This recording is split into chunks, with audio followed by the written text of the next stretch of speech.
Hello and welcome. Well, this is it.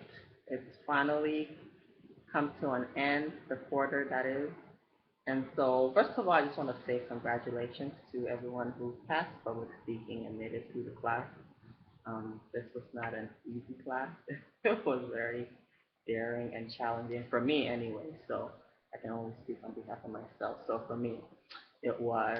But again, congratulations to all of you who passes. I'm sure some of you can say the same about the class. Well, although it was very fun, very, very, very fun, and I very much so enjoyed doing the work and taking the class overall. But anyway, congratulations to you all, and hopefully by now you've become more comfortable and confident with public speaking and speaking in front of a group of people. So good job. Well, from the very beginning in our introductory video that we did, I had mentioned that the reason why I didn't like public speaking so much was that I'm very self-conscious and I also am afraid of the unknown. I'm one of those people who I have to know everything that's going on. I don't like surprises. I don't really like trying new things. Like I like to stick to what I know and play it safe almost. So, but then I thought, well, 2015 has to be a different year for me. Like I need to change something and let go of some old habits and practice new ones and try new things and this, that, and the other. And so I challenged myself to take public speaking, and so I went ahead and did, and enrolled in the class and did all of that. And then I thought, man, what did I just do? Because I wasn't sure of what to expect. I just had no idea, and then I was taking it online. So I thought, man, what does this mean? I've never taken a public speaking class online. So, but I was already enrolled, so I thought, okay, well, off I go. And then the weirdest thing happened. I actually started enjoying doing the class, and the more I read the text, the more I understood the process that was involved in all the elements of public speaking. And so I realized at that point that most of my fear was because, like I mentioned, of the unknown. Like I didn't know what all the process involved in public speaking and all the different elements and what to do and what not to do and how to do them, how to do certain things, and how not to do certain things when it comes to public speaking. And so I thought, this is why I didn't like public speaking because I simply just didn't know how, like, all the stuff that was involved in public speaking because it's more than just going up and presenting, right? Like, there's a process that involves you have to get everything together and present. It's a huge deal, a huge, huge deal, and you have to really put in a lot of time and effort into it. And so once I learned all those things after reading the book, then I started to like it because now I knew what I needed to do and how to prepare. And so it made it more fun and more exciting because, I mean, going online and finding information and putting a speech together, it's quite fun. Like, it's really enjoyable. It's a very enjoyable thing. And so after I learned all of that, then I started enjoying the class and it made things a bit more easier for me. But with the readings, one of my favorite chapter, I mean, I really liked all the chapters in the book because they were very informative and useful and whatnot. But my favorite chapter was chapter 7. And chapter 7 talked about evaluating information and avoiding plagiarism. And I'm just going to highlight a few things that stuck out for me where it talked about recognizing the fallibility of experts and how experts can be a good source of information, but don't assume they are infallible and that experts can be wrong sometimes. And the reason why this particular piece was important to me was that before I took this class, because knowing this, I'm not going to do it again, but before in the past, when I was do research, whenever I would see the word expert or psychiatrist or, so and so with that sort of like individuals with those titles like doctor, psychiatrist, um, therapist, just anything with those kind of that had a title and an expert name behind it, whatever, I would assume that it was automatically good and reliable information because it's coming from the psychiatrist, Dr. So and so, or psychologist Amanda Matthews, or whoever. So it's coming from an expert. So therefore, it must be reliable, right? That was my thinking. But then I read this, and it talked about how no, even experts make mistakes in the information that they provide and how they provide it. And so you have to watch out for those, especially because those are the ones that trip you. Because, like I said, just because they're experts, or I automatically assume that their information was always good information, but not always. So that was an eye opener for me. And then another thing that it talked about was don't be dazzled by high tech design. Oh, this one is another one that hit me because I like flashy stuff. Like I'm all about doing it big and high tech and very, very flashy and eye catching. Anybody who knows me knows that's me right there. Like big, big. I like big. I like high tech. I like flashy. I like fancy.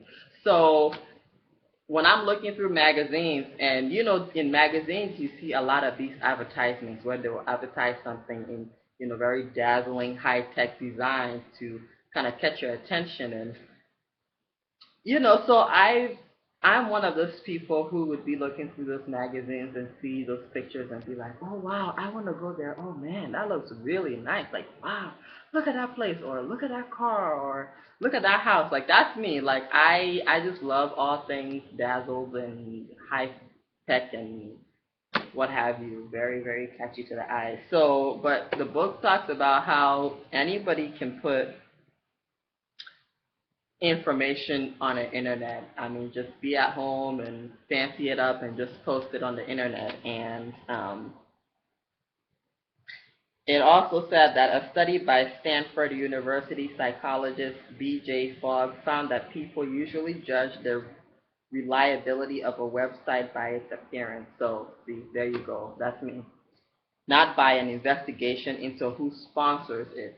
So, yeah, after reading this, I will remember it. And next time I see a flashy, high-tech design somewhere, I'll make sure to investigate and make sure who's sponsoring that advertisement. And there's a really great example in here. So there's a picture of this Chinaman in there, and it says 12 days China, 12 days, $375. And so now this is a little bit too dull for me. Like, they would have had to add some, I don't know, a little restaurant in the back there somewhere, or some people taking. They would have had to add extra for me to believe this one. But still, some people still look at that and believe it. So good example. Never be fooled by pictures and high tech things and whatnot. And so that was another one for me. And then avoiding plagiarism. Now, I am very, very much guilty of this. And I don't do it consciously, of course, because it's something that I think most of us do unconsciously, especially when we're writing a paper. And the book talks about inappropriate paraphrasing and cut and pasting. Oh my goodness. So yeah, this one hit me pretty bad because all of a sudden I felt guilty, like, oh my gosh, like, but then I thought, well, I didn't do it, it's something that I did unconsciously, so I don't mean to do it, but it is something that I realized that I have to pay attention to because it's so easy. It's so easy. I mean, it's so easy. And the thing is that with me, I always think that, oh, because it's information on the internet, so therefore it doesn't matter if I copy and paste, right? Because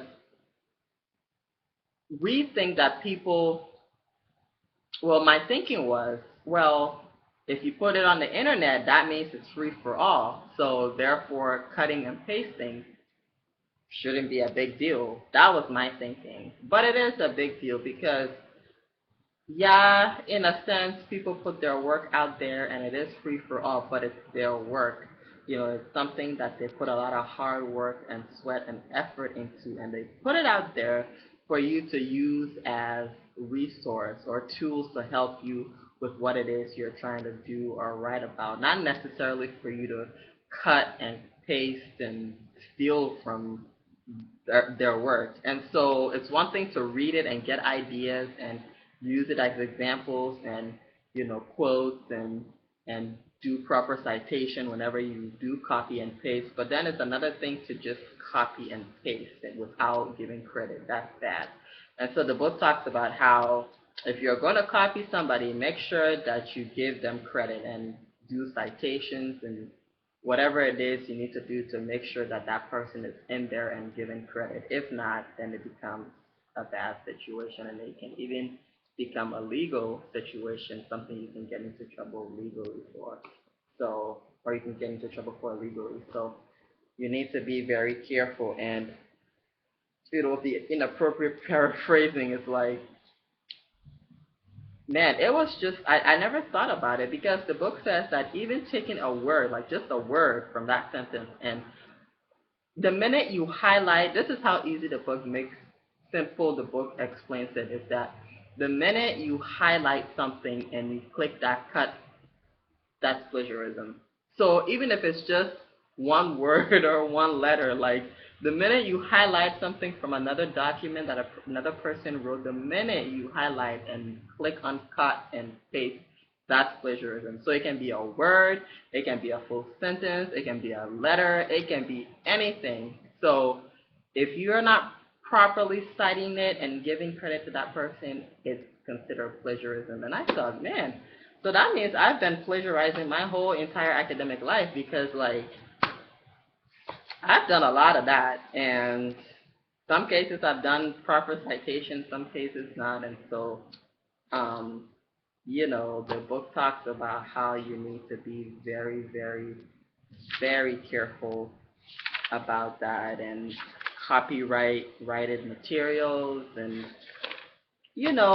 just overall, this chapter taught me that in general, looking for information on the internet actually requires a lot more effort and time than most people think. It takes a lot of work because you have to find, especially when you're trying to use it for academic purposes or write a document or write an essay, you have to really, it takes time, it takes effort because you have to really investigate. So it's not just, once again, you see something and you use it. It's like you have to, first of all, you have to investigate and make sure where that information is coming from.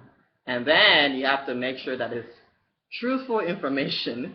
And then you have to make, so there's a lot of digging. I mean, the further you dig, the more information you get, the further you have to be digging, and you have to dig until everything is like legit and accurate before you can use that information. So if you're spending 5 minutes on the internet and getting your information in like 5 minutes from the internet to write a paper or whatever, then I would double check that. According to the book, because the way the book make it sound is there's a lot more investing and digging that you have to do. So you'll be spending hours, especially if you're trying to write an essay for class or whatever.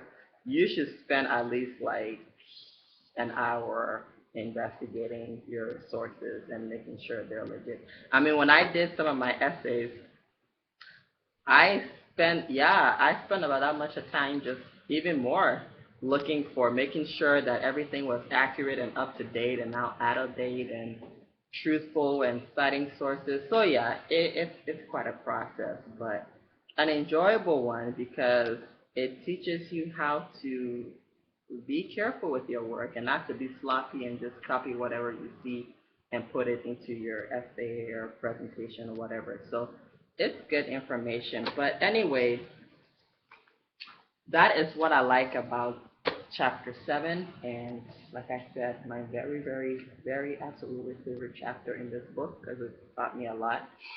And another thing is that, it's time to sell books back and do the whole book buyback thing too. But this book, I would say, is definitely worth keeping. I mean, I got it at the bookstore for about $20 used, and it was in good shape, better shape than it is now. It's kind of in bad, not bad, but just bent a little bit because I've just used and abused it very much. But it's this is one of those books that you keep because it's a very dense book but a very easy read, and it has a whole lot of information that you could use for the future. I mean, a whole lot of good tips. And like I said, it's an easy read, so it's not like it's a hard book that you have to go digging. I mean, the information is there and it's simple and it's accessible, and you can refer to this book anytime, whenever you're writing an essay or have to give a speech or whatever. I mean, it's just one of those books that's good to have around because it's useful. Like, I can see myself referring back to this book in the future whenever I need to give a speech again. And I will be giving many more speeches. So I decided to keep mine. I mean, for $20, that's pretty good. And so now, for those of you who got your book for like 100, got it new, I would. If you want to sell it back, you can. I'm not telling you not to sell your books back. I'm just saying I'm going to keep mine because I just think it's one of those books that's worth keeping with you because you could use it in the future for reference. So I like it. Well,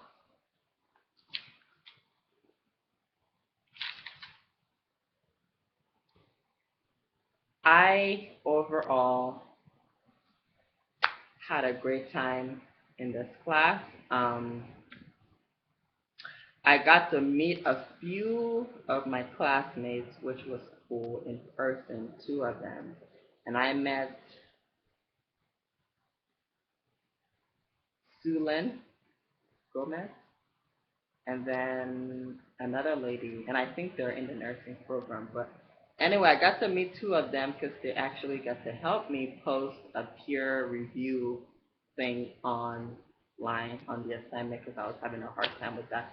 So I got to meet two ladies from the class in person. So that was pretty cool. I was hoping that I got to meet someone that I got the chance to meet someone from class face to face, and I did. So that was very cool, and hopefully for those of you that I didn't see, we may have classes together next quarter again. I mean, who knows? So it will be great to see you guys then and meet and be like, oh, you were in public speaking last quarter. And so that would be really good. But like I said, it was fun meeting the two ladies that I met. And yeah, I just think this class was very fun. It was hard and like I said, challenging, but it was worth it for me. I mean, I do feel more confident now with my public speaking skills, and I realized that I actually do have the potential to be a not just a good but an effective public speaker. And so that's one thing that this class really helped me realize is that I'm pretty good at that because I like to talk and I like to entertain and I like to be in front of people. But it's just, fear gets in the way and all kinds of stuff. And yeah, it's a mess. So, but I do feel more comfortable now. And I have this burning desire to want to take public speaking again, but this time live. So in a live class, so face to face class. And I don't know, I think it will be cool because having taken it online, like it would be cool to see how I do in a live class face to face with other people and actually giving a presentation in front of a live audience. And I think it'll test my skills, test myself and see if I'm actually as bold as I claim to be after taking it this time online. And so, I don't know, it may sound like a stupid idea, but I'm very close to being, I am close to being done, and I've taken most of my hard classes. So, there's room to do that. I have a lot of time, a lot of room to just take whatever at this point, because like I said, I'm done with most of my hard classes. So, yeah, and I would encourage some of you who are thinking the same, like to actually do it if you can. I mean, I know it sounds crazy taking the same class twice, but if you can and you have time, I mean, why not? It would be cool to experience it in a live class and see what that's like. So, anyway, enough chit chat. That is it. Like I said, I had a great time in this class. It was fun. Loved the professor. Awesome. And so I wish you all the best with next quarter and just with life in general if I don't see you again. And many blessings. And I hope everything goes well and you achieve your goals in life and stay healthy and alive. And so, yes, with that, I will say farewell and have a great summer. And hopefully, we see each other again next quarter. Bye.